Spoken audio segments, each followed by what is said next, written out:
this is an iHeart podcast. Guaranteed human. With no fees or minimums on checking accounts, it's no wonder that Capital One Bank Guy is so passionate about banking with Capital One. If he were here, he wouldn't just tell you about no fees or minimums. He'd also tell you about how Capital One cafes are open 7 days a week to assist with your banking needs. Yep, even on weekends. It's pretty much all he talks about, in a good way. What's in your wallet? Terms apply. See CapitalOne.com/bankguy. Capital One N.A., member FDIC. Work can be a little weird. Cringy training seminars, coworkers who won't stop talking about their plant, forgetting the mute button at an inopportune moment. We have to deal with a lot on any given workday. Sometimes it can feel hard to thrive and move forward in your career. Well, that's where LinkedIn comes in. LinkedIn helps you get ideas and insights from experts in your field, connect with people professionally, grow your network, and access tools designed to help you find the right fit for your next role. Whether you're just getting started, figuring out your next move, or looking to accelerate your career, LinkedIn is built to support you at every stage, because LinkedIn is the network that works for you. Visit linkedin.com/knowstuff to learn more. Hello, San Francisco, Seattle, Portland. We're coming to see you guys this January. It's coming up soon, isn't it, Chuck? That's right. It's our annual visit now to San Francisco Sketch Fest. For my money, the best comedy festival around. And they have us back kind of every year now, which is great. Oh, yeah, it's an annual tradition these days. And we're going to be there on Sunday, January 14th at the Castro Theater. And there are tickets left, but they're going fast. Portland, you guys are sold out, have been for a while. Hats off to you guys. And Seattle, we're coming to see you guys January 15th, and there's even fewer tickets left than there are for San Francisco. That's right. That's at the Moore Theater, and you can get all the ticket information at sysklive.com, our live touring home on the web. Yep. So happy holidays and hurry up. Welcome to Stuff You Should Know from HowStuffWorks.com.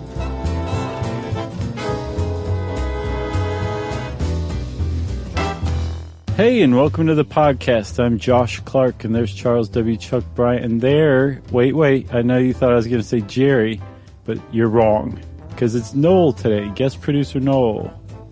And that makes it Stuff You Should Know. That's right. How you doing? I'm good. Noel, who is the eighth wonder of the ancient world. He is. And the modern world, too. He spans space and time. Yes, like the Colossus spanned the harbor of Rhodes. Or did it? It didn't. We're going to learn a lot, Chuck. I'm so excited about this one. Oh, yeah. These two, you mean? These two, that's right. Yeah, I hit upon it. I'm like, this is a two-parter right here, and I can't believe we haven't done this already. Like, everybody knows about the seven wonders of the ancient world, but nobody knows about the seven wonders of the ancient world. You know what I mean? Nobody knows about them at all. It's like a perfect Stuff You Should Know episode, if you ask me. Times two. Yeah. The sequel. That's right. So, to get started, we probably let's just give a brief overview of the seven wonders, okay?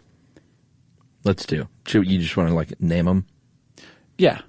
And we're gonna do them chronologically too, okay? Oh, is that how they're listed for me? Yeah. Okay. Well, then first up, we have the Great Pyramid, the Great Pyramid of Giza. Right, and then after that, again chronologically, there's the Hanging Gardens of Babylon, and apparently it used to be the walls of Babylon in addition to the Hanging Gardens of Babylon, but they were removed later. Right. And then what's next, Chuck? The Temple of Artemis at here we go. The Temple of Artemis at Ephesus. Either one. Artemis at Ephesus. Nice, man. And then there's the statue of Zeus at Olympia, which I have to admit I had not heard of before. I had heard of that one. I think a couple of these, I felt bad because maybe I had disregarded some of the seven wonders of the ancient world because a couple of these were news to me. Oh, yeah. Okay, so that one was for me. The mausoleum at Halicarnassus was also new for me, too. Yeah, Colossus of Rhodes, old hat. Sure, everybody knows that one. Come on. Yeah, like I've got Colossus of Rhodes underwear on right now. I know. You got that whole style where you wear the sag, and you show your underwear, too. That's right. And then finally, the Lighthouse of Alexandria, which is, I think I had heard of that one, but when you put these all together, it is no small list. No, and so this list, like, you may wonder who put this list together. Maybe Jacques Cousteau, maybe Bertrand Russell. Who knows? Yeah, it's actually way, way, way older than that. This list goes back to the time of ancient Greece, actually, and they're not entirely certain who wrote the first one, but there were several people who kind of took the list and added to it or subtracted to it. And there's a bunch of candidates for who had written the list. But the one I saw that's pretty roundly considered probably the first one to have written a list is Diodorus Siculus, or Diodorus of Sicily. Yeah. And the reason that these lists were made was because at the time, Greece had done a pretty good job of subjugating a lot of the areas around it, like Turkey, Persia, Babylon, and these places were now safe for Greeks to go visit. And because the Greeks were wealthy and had a lot of leisure time, they actually became some of the world's first tourists, international tourists. Yeah. And that was basically the point of the list of the 7 wonders of the ancient world was, hey, you should go visit these things, go to these places and see these things. And so some people would go do it. I think it was probably a point of pride to be able to say, I've seen all 7, what they called theomata. Yeah, theomata translates as things to be seen, or if you want to get even more modern, it's literally like, here are your must-sees. If you're going on vacation, right? It was kind of like the first travel website. Kind of, but it was just a list. Yeah, I mean, it wasn't on the web yet. Right. That would take a couple hundred years. Sure. At least a couple hundred. Because these guys, they did live in like the 3rd, 4th, 5th centuries BCE, right? Yeah. So over time, this list, like I said, it was, it started out, I think, with the Great Pyramid has always been on there. Sure. Hanging Gardens have always been on there. Temple of Artemis, Statue of Zeus, the Mausoleum, the Colossus of Rhodes, and then I think the lighthouse at Alexandria may not have been on, and it was the walls of Babylon. Uh-huh. And they said, we've already got Babylon covered. You guys, this lighthouse is to be seen. So it was eventually compiled. And that list, so the list itself is pretty ancient too. Yeah, in Babylon, if they had one motto, it was, come for the gardens, stay for the wall. Sure. You know? Yeah. So out of all of those, the only ones that are still around actually is the Great Pyramid. Yeah, I mean, there are bits of some of these in various museums, most notably the British Museum. Yeah, and there are some ruins on the site still. Yeah, here and there, some ruins underwater here and there. Have you been to a lot of ruins? I've been to Pompeii. Yumi and I went. It was kind of the fulfillment of a lifelong dream. Yeah. Yeah, have you been? To Pompeii? Yeah. No. What ruins have you been to? Just your garden variety ruins, like in Rome, that kind of thing. Oh yeah, man, the Colosseum. Yeah. That was something to be seen, huh? Yeah, I mean, it's part of me, like when I go to see ruins, it's really cool because I try and take myself back to that time. But then when I stand back and look at it in its current surroundings, sometimes I get a little sad. Because there's a lot of people like chewing gum and on their phone and stuff. Yeah. Yeah. You know? Yeah, man. And especially, well, we'll talk about the pyramids. But you know, have you seen the famous Pizza Hut pictures? No, what are you talking about? Well, you know the pyramids. Oh, is that not photoshopped? No, it's not photoshopped. The pyramids back right up, or I guess front right up to Cairo. Uh-huh. So you always see the image looking at the pyramids from Cairo. Right. If you see the image looking the other way, there's like a city right button up against it. Right. And an ancient Egyptian in the foreground turns to the camera with a single tear coming down his eye, his cheek. But he was really Italian. Right. No, there's a literally a Pizza Hut KFC. Which you could do worse. Facing. It could be a Burger King. Facing the Great Pyramids of Egypt and the Sphinx. Yeah. And in one of the windows of the Pizza Hut, there's the Pizza Hut logo. And if you stand inside that Pizza Hut, you can take a photograph of that Pizza Hut cap and logo kind of sitting on top of the pyramid. Neat. And so, there are all kinds of photos now of Pizza Hut. And it's sort of, it's not, it speaks of the times, Sure. Which is what I talked about, being a little sad. There's a Pizza Hut. There's a friggin' Kentucky Fried Chicken yards from the Great Pyramids. Yeah. I don't know how I feel about that. I guess I think it's pretty clear how you feel about it. You don't like it. I don't know, but I mean, you can't say like, no, what are you can't have do? a restaurant here. You can't do anything. It's just, it is what it is, Yeah. I mean, it's not like you're going to live without KFC for a second. That's true. I would challenge some KFC if I was over there. I would too. The very famous one by the pyramids. I know what you mean, though. Sure. It's just a little weird. Sometimes. But at the same time, you're like, wow, this thing was built by slaves who died working, so maybe the KFC is actually preferable in some ways, Yeah, and maybe that's what I should feel sad about. Sure. Just feel sad about both. Okay. So let's go to the Great Pyramids of Giza.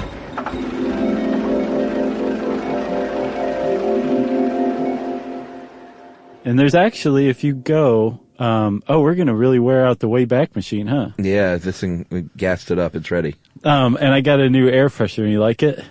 I'm not big on the pineapple, but it's all right. I'll deal. I love pineapple. We can swap it out for the second part, okay? Okay. So we're going to get in the Wayback Machine, and if you go, we're actually just going to go back a couple days because we're going in modern times. But if we're going to look at the Great Pyramid at Giza, there's actually just one of them that's on the list of the 7 wonders of the ancient world. It's one particular one, the Pyramid of Khufu, or Cheops is what the Greeks call them. And his is the biggest pyramid of them all. Yeah, I mean, there are more than or exactly 80 pyramids scattered across Egypt. Of various sizes, and I imagine they're all pretty great to go look at. Mm-hmm. But the big daddy of them all, like you said, is Khufu, Khufu, and it is the one that you can get with a Pizza Hut cap on top. Right. It's the main dude there with the 3 pyramids, with the Sphinx standing by, watching over Kentucky Fried Chicken to make sure nobody robs it.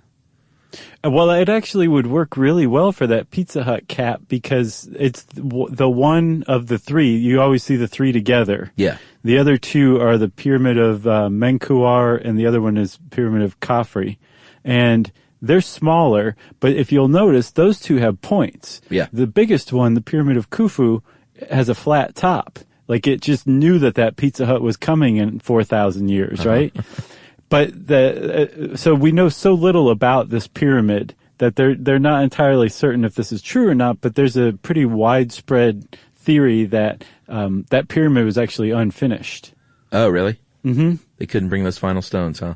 Maybe everybody involved died, or there was a change in dynasty or something. But they think, and there's other evidence we'll talk about. But it seems like it might have been unfinished. Didn't Napoleon shoot off the nose of the Sphinx, or is that an old wives' tale? No, that was ISIS. Oh, okay. Probably. So, Chuck, one of the things that's so great about this pyramid is just how massive it is, right? Yes. It's tall. It's very tall. It's like 480 feet tall, which that's a substantial height, if you ask me. Yeah, I mean, for a long time, it was one of the tallest building in the world, which is amazing. Yeah, until the 14th century when Lincoln Cathedral in England finally topped it.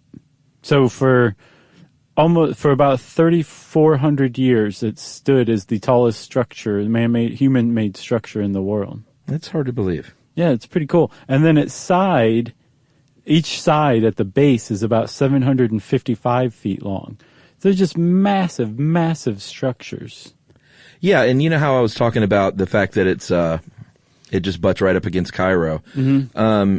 At least it's not surrounding, like the city is not just on all sides. So if you do look at it from the city, it's on the Giza Plateau. Mm-hmm. And that is still, I'm not sure how far it goes back, but, a nice wide aerial shots looks like most of that plateau is pretty preserved. Right. At least. So the whole thing, the pyramid was built, sometime during the reign of King Khufu. Yeah. Appropriately enough. And the king reigned from, I think, 2589 to 2566. So it's a pretty old pyramid. And it's and it's made of just a ton of blocks, cut blocks, right? So one of the things, like if you go on some sites, you'll find people who just kind of poo-poo the pyramids, or it's just piles of stone, really. On. But it's actually pretty clever engineering, especially considering how long ago it was built. It's not just a pile of stone. There's a lot of corridors and shafts and rooms, and the engineers had to take into account where to place these things so that the structure didn't collapse in on itself as it, aged. So it is a pretty big feat of engineering, just in addition to its size, Yeah, I mean, there are more than 2 million pile of stones. Who says that? Some people online. Ugh. Yeah. More than 2 million limestone and granite blocks, the weight of about 6.5 million tons. And these things are engineered such that it's about a 51-degree slope on each side, and each side is faces exactly to the 4 cardinal directions. So that's pretty impressive. Yeah, that's no accident. It's not like it just happened to land that way. It was all done very much on purpose. These rocks fit together, the blocks really, really tightly, less than a 50th of an inch separating them. So that right there is why these things are still standing, Right, and so when you look at the pyramid, it's actually, so I think I said 480 feet. I think it's 455 feet. At its height, originally, it was 480 feet, and it was also encased in limestone. Well, did it originally have the point then? I don't think so. No. Because I think there's some other stuff that suggests it was unfinished too. I don't know if it ever had the point. I don't know if anybody knows for certain, but it seems like it hadn't been put on yet. Like an inscription at the top that says "not quite done." Well, that's one of the things. That's one of the reasons why they think that it wasn't done, is because it's lacking inscriptions that other pyramids have, like in aces. Oh, it doesn't have when you finish any. Your work. No, more like we dedicate this to the sun god Ra in the name of King Khufu and blah blah blah. Right? Yeah, the huge. So it's lacking any kind of inscriptions. The king's burial chamber, the actual sarcophagus, which is just this huge, massive stone that they actually built the chamber around. It's not like they built the room and then imported this thing. It's bigger than any entrance to the room, but it's kind of rough. It's got some cut marks still showing. It was obviously not finished. And then the other reason why they think that it wasn't ever finished, Chuck, was that there's no evidence that anyone ever found any treasure, loot, bodies, anything. Yeah, so they would have done that afterward. Yeah, it's like it's this dead, empty place that has never been used, ironically, to entomb dead people into. It was just never finished. Right. So that's one theory, that it was finished and never used. Another one is that it actually was looted, and it was looted so thoroughly that there's just not even evidence of it being looted. Whoa. And then it's kind of impressive. And then the last one is that it is finished, and that all of these shafts and like walkways and crawl spaces that we found are actually meant to distract you from the real places where the tombs are that we've just not found yet. Couldn't they find those by now, though?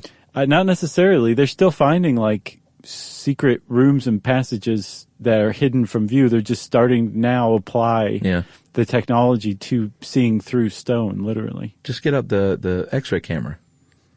Right. And just stand at Pizza Hut, zoom in, right, and just see what's in that thing. You don't even need that. You can send off for some of those X-ray specs from a comic book. Exactly. I don't know why no one else has thought of this yet. So I have a question then. They said it's originally covered in limestone in that casing. Mm-hmm.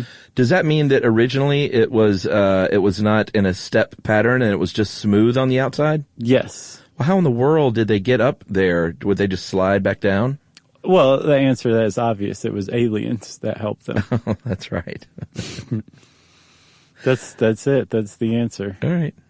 I can buy that. I have no idea, Chuck. That's a really good question, to tell you the truth. Maybe there's a passageway inside. Right, that they come out the top? Come out the top, pull the limestone up into place, and then slide down it and start the process over again. Interesting. But if you want to see kind of probably what it looked like, just go look at the Iron Maiden Power Slave album cover. Oh, yeah. I've It's seen kind of like smoothly covered. It's not stepped, really. I mean, there's steps, but they're meant to be like a staircase. It's not steps on the outside. Oh, yeah. That makes sense. So, yeah. So in the 14th century, there was an earthquake, and as you'll see, that becomes a pattern here with a lot of these ancient wonders that would become ruins because of earthquakes. Most of these in the Middle East, it's a volatile area, tectonically speaking.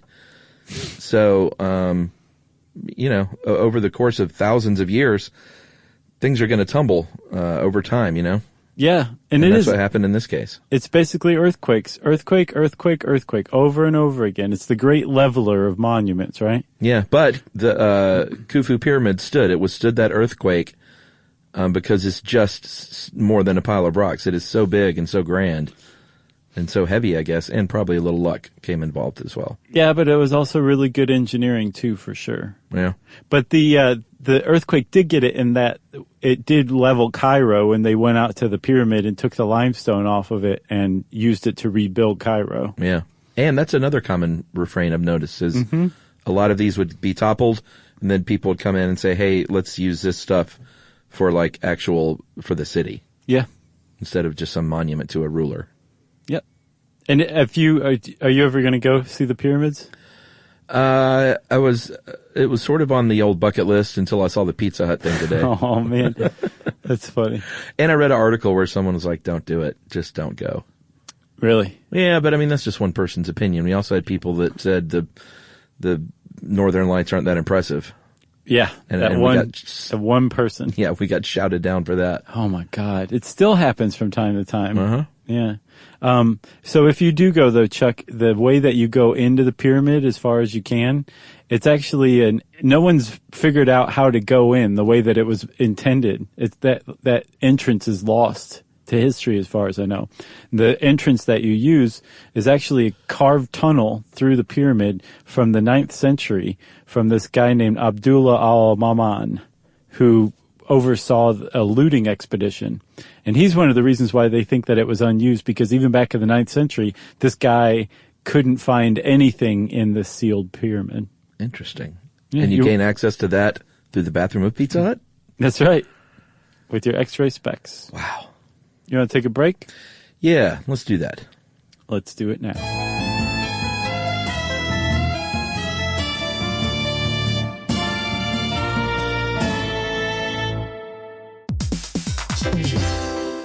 Hey everybody, here's a fact for you. In the United States, there is a break-in every 26 seconds, and that means that somewhere right now, an intruder is getting closer. And the problem with most security systems is that they only alert you after the break-in has started, and that's too late. Well, that's what makes SimpliSafe different. They use alerts. SimpliSafe's U.S.-based live agents, they identify threats on your property and help deter them before they actually break in. So the intruder never gets into your house. The crime is stopped before it even starts. That's right. And another great thing about SimpliSafe is they have no long-term contracts. They give you peace of mind and great value with their monitoring deterrence plans because they just start at about $1 a day. Yeah, SimpliSafe sent us a setup years back, and I still use mine every day. Yeah, and apparently setup, you can do it by yourself in under 30 minutes, so it's a really good value and it doesn't take long. So if you want to experience the SimpliSafe peace of mind, you can take advantage of the SimpliSafe discount offered to Stuff You Should Know listeners. Right now, you can get 50% off your new system by visiting simplisafe.com/stuff. That's half off at simplisafe.com/stuff. There's no safe like SimpliSafe.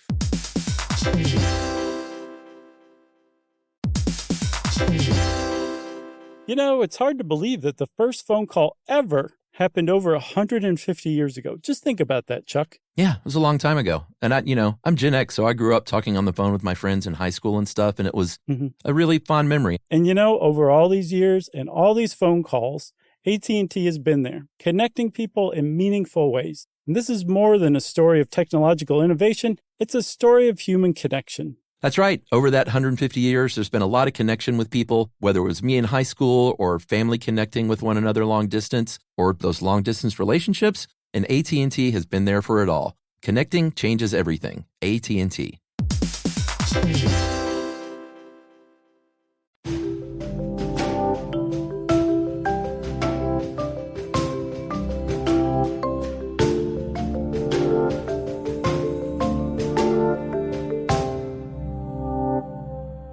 Hey, everybody, we're back. Yes, we are. No more poo-pooing of modern things next to old things. I sound like an old man crabbing along. It's all right, man. And this next one is interesting, the Hanging Gardens of Babylon, because this is one that may not have even existed. We're going chronologically, like you said. So the second oldest, if it was real, built in about the 6th century. And obviously these don't exist anymore in any shape or form.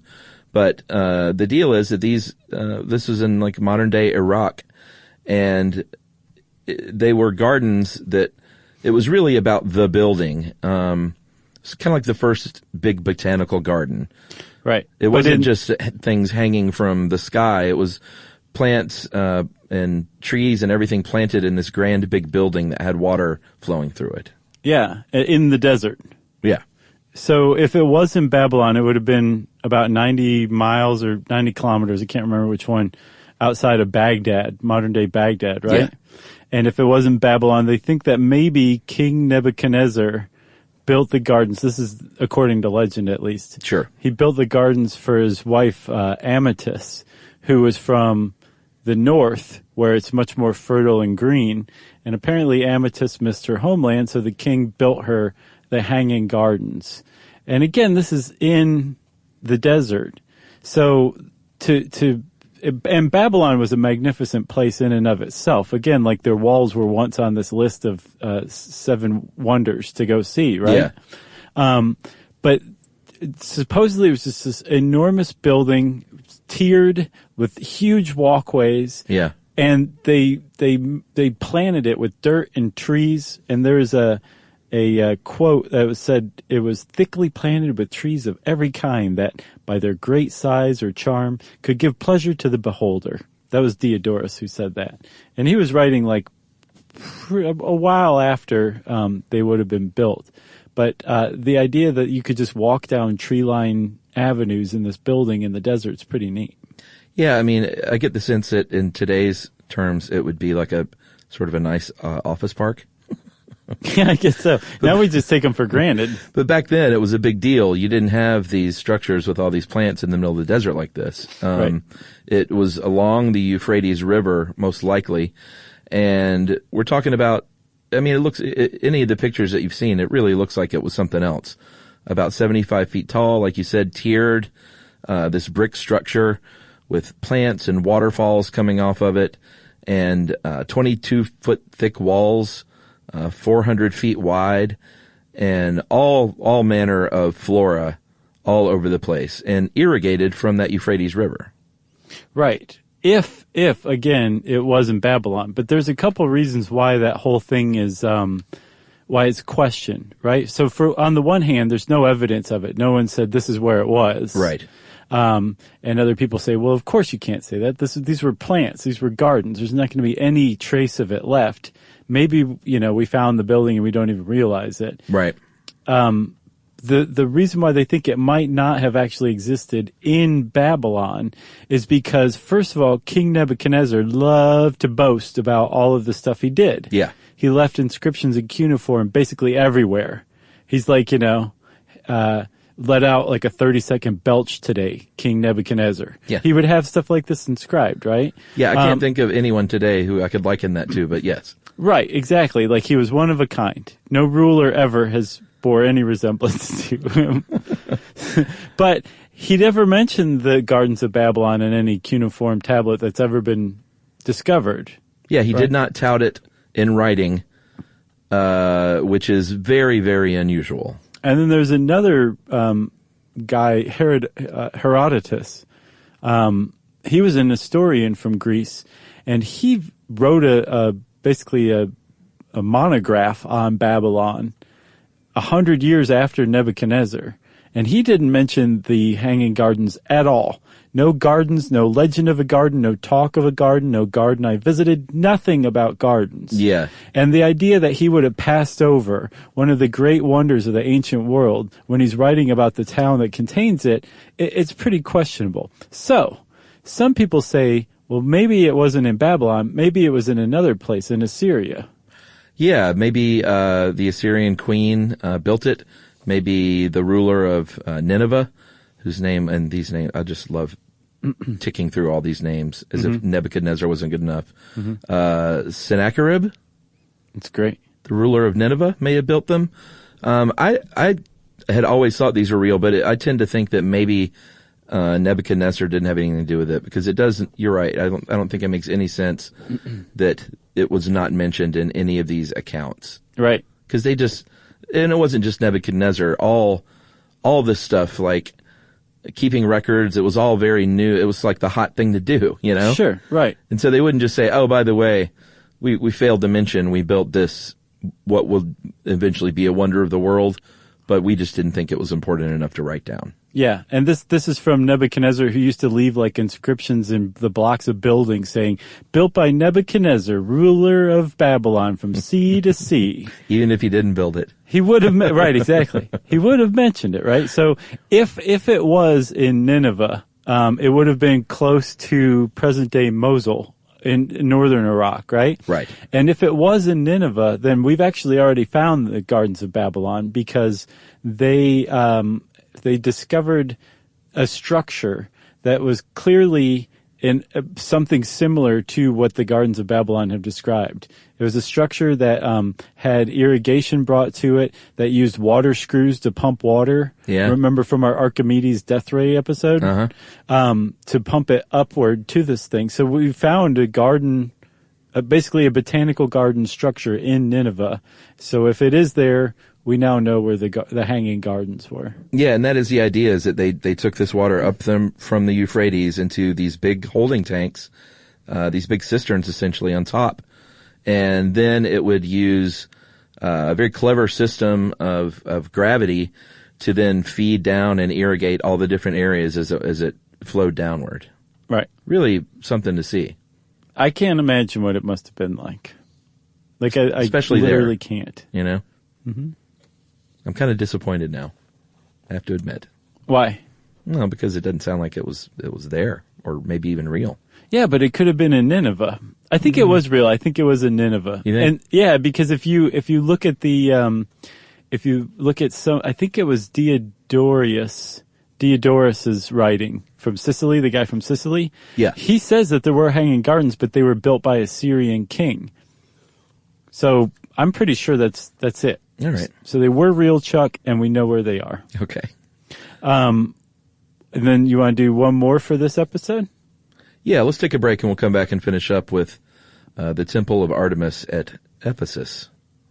After this.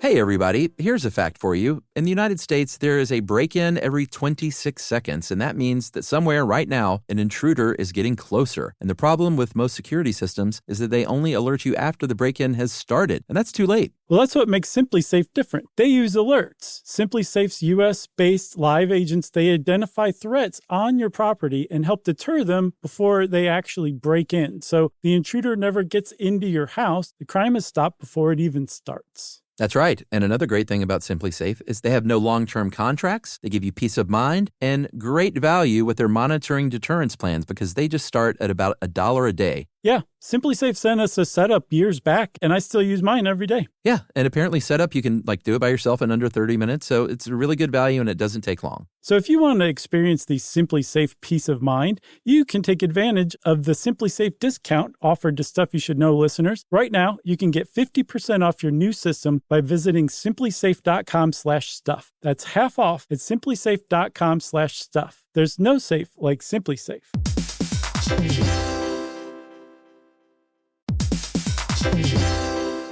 You know, it's hard to believe that the first phone call ever happened over 150 years ago. Just think about that, Chuck. Yeah, it was a long time ago. And I'm Gen X, so I grew up talking on the phone with my friends in high school and stuff, and it was a really fond memory. And over all these years and all these phone calls, AT&T has been there, connecting people in meaningful ways. And this is more than a story of technological innovation. It's a story of human connection. That's right. Over that 150 years, there's been a lot of connection with people, whether it was me in high school or family connecting with one another long distance, or those long distance relationships. and AT&T has been there for it all. Connecting changes everything. AT&T.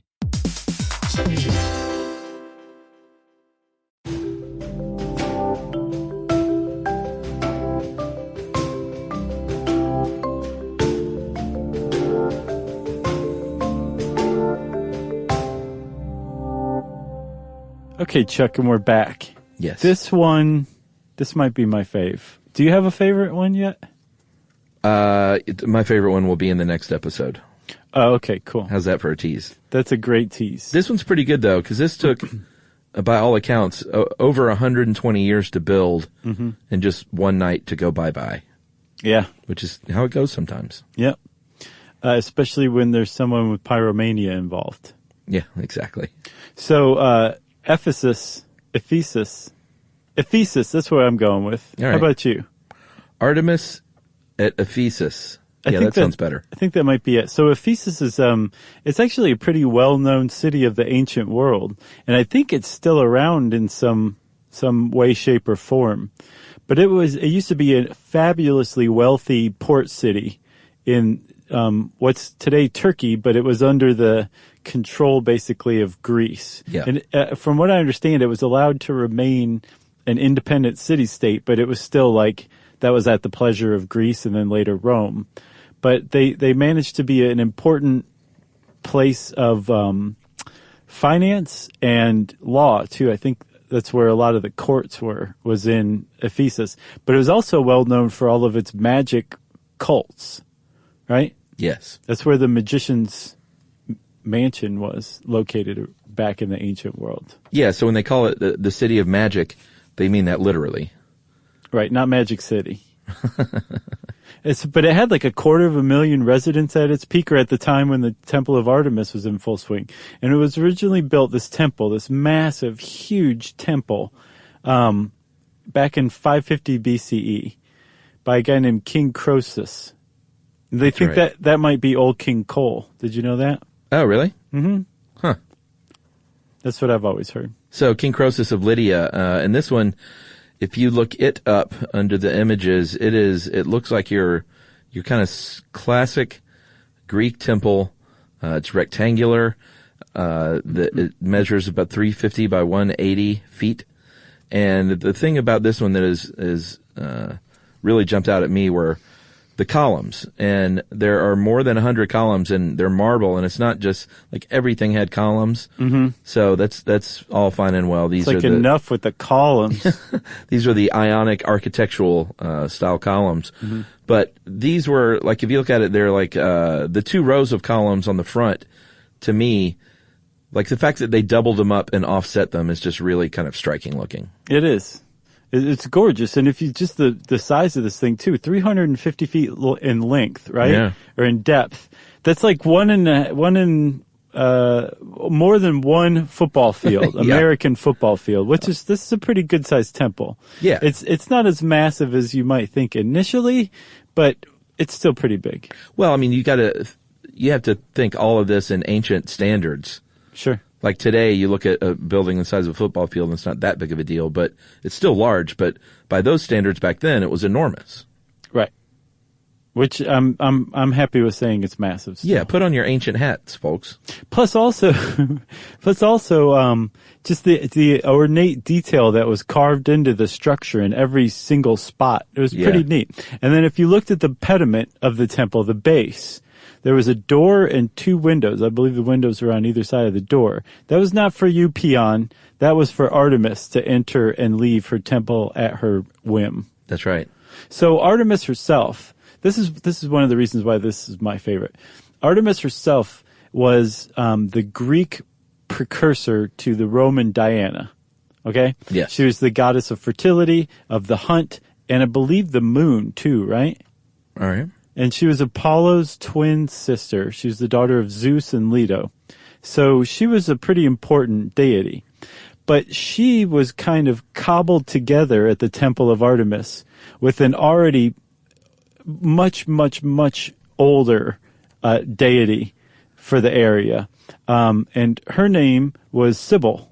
And Sybil was based on an ancient, fertility goddess from 9,000 years ago. So they took Sybil and they took Artemis, who basically represented the same thing but to two different cultures, and they put her together at this temple of Artemis at Ephesus. Yeah, I mean, we're talking about a statue. I don't even think we said that. Oh, yeah, no, we didn't. We weren't talking about some kind of weird voodoo black magic. Right. It's a statue built from gold, silver, ebony, and some other stuff they had laying around. Mm-hmm. Pull tabs from tab cans. Sure. It was like a found object thing. Basically. But what's amazing about this one, you can actually look up the statue even though these are just, I don't know if were there ever pictures of it or is this just culled from I don't writings? know. I don't know, man. I'm not sure if it was just from writings or if they do have it somewhere. Well, the cool thing is the statue has this row of bulbs hanging from her body. Mm-hmm. And if you look at it, it looks like she's wearing a tunic made of avocados. Or like water balloons. Sure.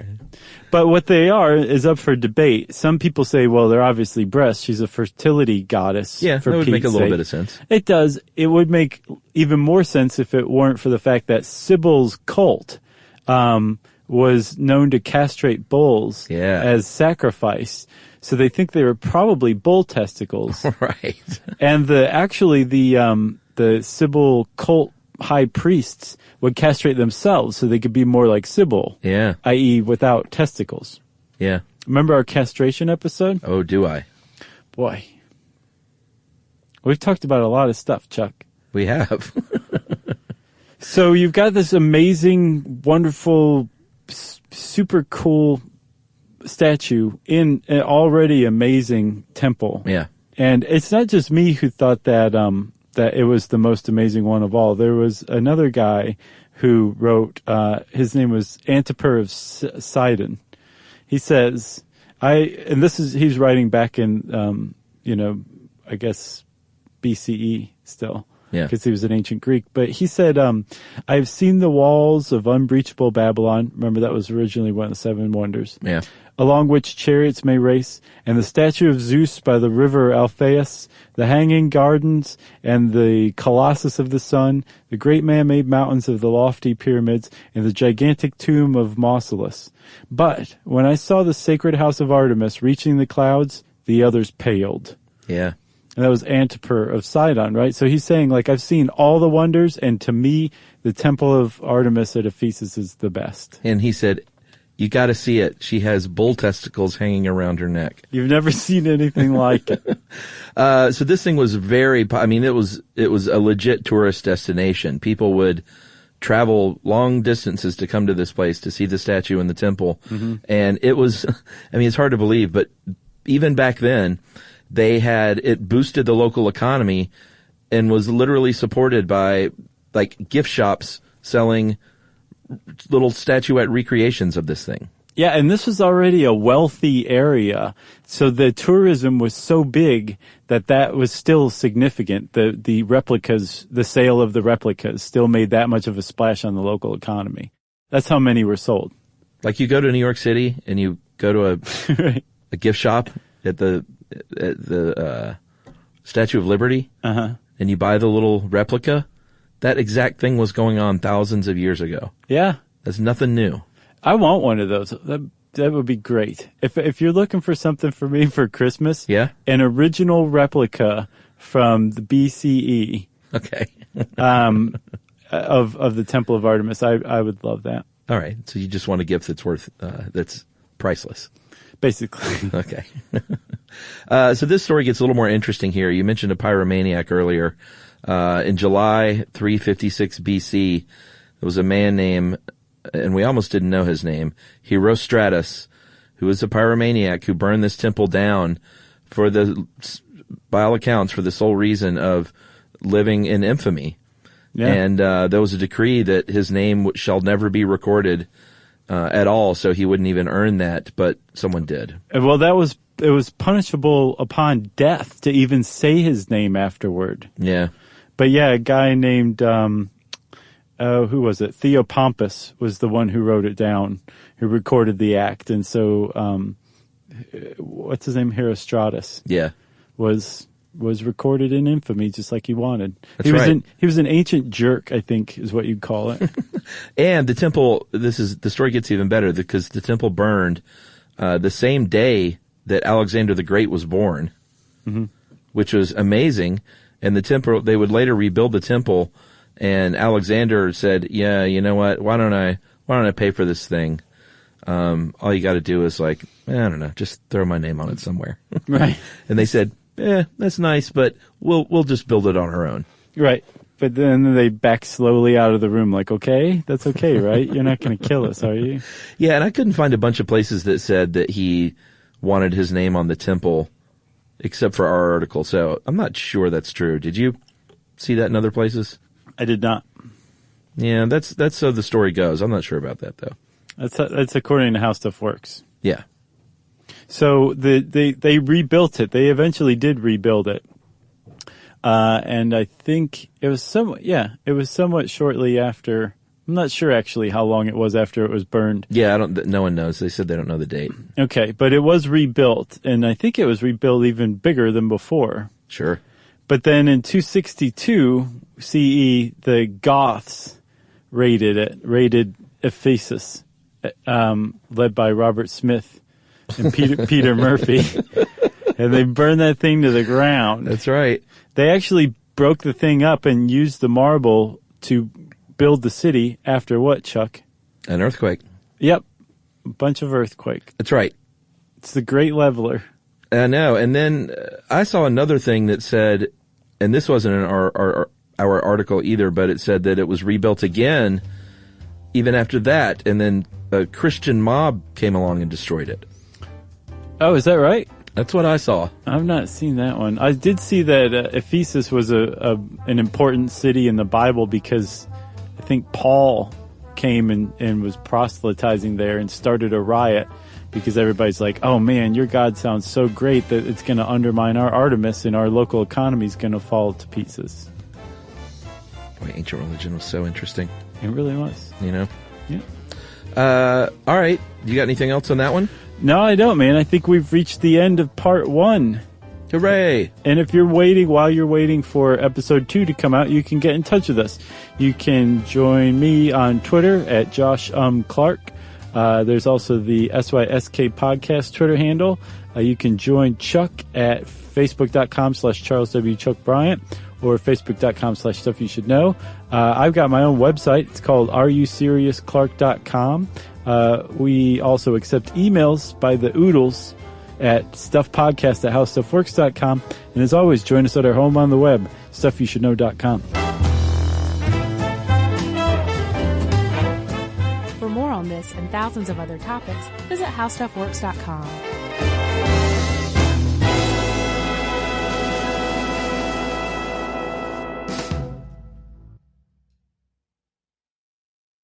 Mom, can I have Lingo Kids? Dad, Lingo Kids, please! When did we become the Lingo Kids house? No idea. Last week it was dinosaurs. This week it's... Lingo Kids! Why Lingo Kids? Because it's the best thing ever. We can play games with astronauts, wild animals, and superheroes. With more than 4,000 interactive games, songs, and shows, Lingo Kids is the #1 entertainment platform for young kids. So, no dinosaurs? And dinosaurs! Lingo Kids! Everything kids love. Download it for free.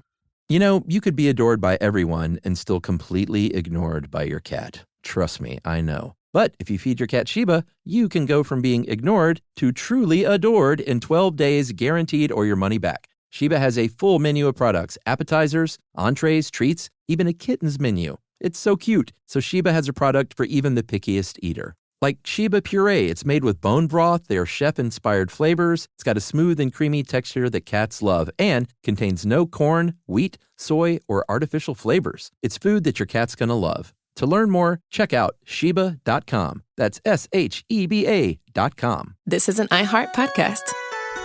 Guaranteed human.